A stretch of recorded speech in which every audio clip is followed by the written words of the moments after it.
Você já se sentiu absolutamente esgotado, sem forças até para levantar da cama, logo depois de ter conquistado uma grande vitória? Nós fomos condicionados a achar que a depressão, o pânico e a vontade de jogar tudo para o alto só acontecem quando a nossa vida está dando errado. Mas a Bíblia expõe uma verdade chocante, cruel e muito real sobre a psicologia humana. O seu momento de maior vulnerabilidade emocional geralmente acontece logo após o seu maior sucesso. Quando a adrenalina baixa, a mente vira um campo de batalha. Se você está enfrentando um esgotamento mental severo, achando que não tem mais nada a oferecer, nós vamos abrir agora o primeiro livro de Reis, no capítulo 19. Vamos olhar para os bastidores emocionais de um dos maiores profetas que já pisou na terra.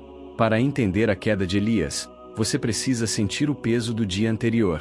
Elias havia acabado de viver o ápice do seu ministério no Monte Carmelo.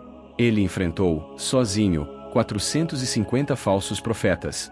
Ele zombou deles. Ele orou, e Deus respondeu rasgando o céu e mandando fogo que consumiu o holocausto, a lenha, as pedras e até a água ao redor. A nação inteira caiu de cara no chão gritando: "Só o Senhor é Deus." A vitória foi absoluta. A adrenalina de Elias estava no limite máximo. Mas no dia seguinte, a realidade bate à porta. A rainha Jezabel, a mulher mais perigosa e cruel daquela geração, recebe a notícia do que Elias fez. Ela não se converte. Em vez disso, ela manda um mensageiro caçar Elias com um recado assustador: "Que os deuses me castiguem se amanhã, a esta mesma hora, eu não fizer com a sua vida o que você fez com os profetas." E é aqui que a dramaturgia da alma humana se revela. O que o grande profeta Elias faz? O homem que não teve medo de um exército inteiro, o homem que mandou descer fogo do céu, ouve uma ameaça e entra em colapso.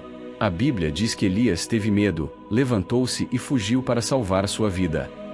O medo sequestrou a mente dele. Ele não orou para perguntar a Deus o que fazer. O instinto de sobrevivência e o pânico falaram mais alto. Ele foge para o deserto, dispensando até o seu servo. Ele queria o isolamento absoluto. Caminha um dia inteiro sob o sol escaldante, com a boca seca, os músculos tremendo de exaustão, até encontrar um pé de zimbro, um pequeno arbusto no meio do nada. Ele se joga na areia, debaixo daquela sombra rala, e a emoção dele finalmente transborda. A máscara de super-herói espiritual cai. Ele chora a dor de quem não aguenta mais lutar e faz a oração mais sombria da sua vida: "Já basta, Senhor. Tira a minha vida, pois não sou melhor do que os meus pais." Sinta a crueza desse momento. Elias estava diagnosticando a própria alma. Já basta. É o limite da resiliência.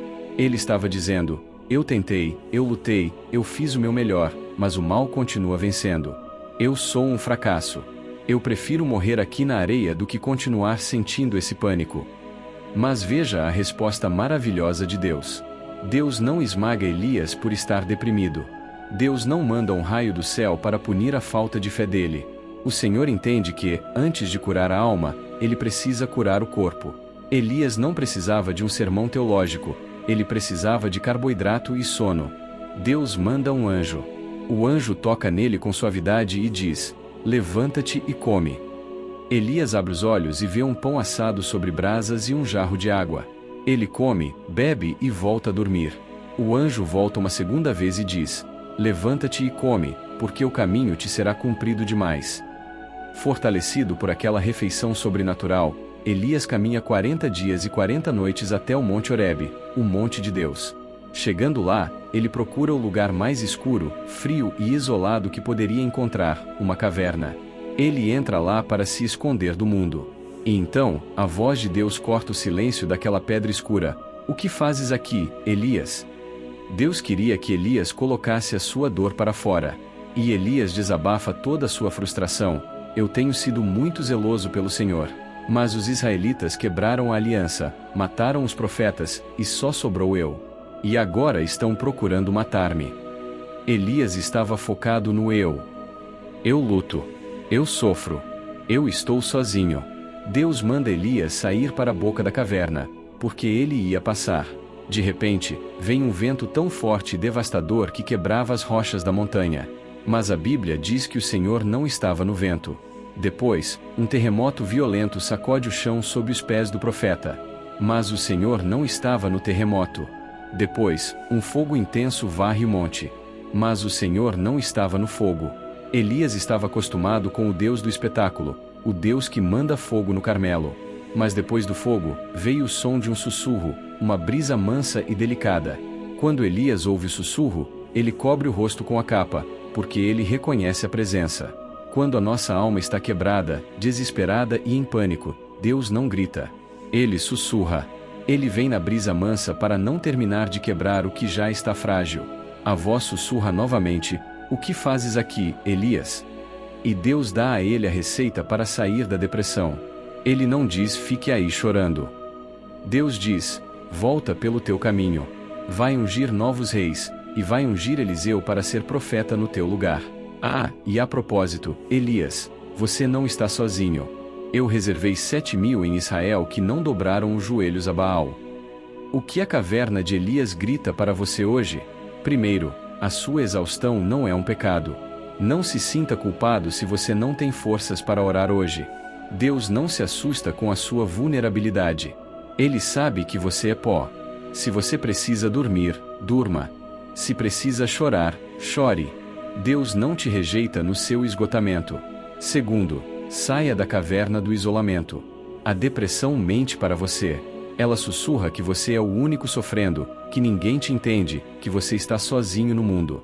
Isso é uma mentira. Deus tem pessoas preparadas para te ajudar. Tem 7.000 que você não está vendo. O isolamento só alimenta o seu pânico. E terceiro, o seu ministério, a sua vida e a sua história não terminam nessa caverna. Deus ainda tem reis para você ungir. Ele tem um propósito para os seus próximos dias. O fato de você ter tido uma crise de pânico ontem não anula o chamado que Deus colocou na sua vida. Levante-se. Coma o pão que Ele te oferece hoje. Cubra o rosto e ouça o sussurro dele. Você vai voltar por esse mesmo caminho, mas desta vez, não estará fugindo.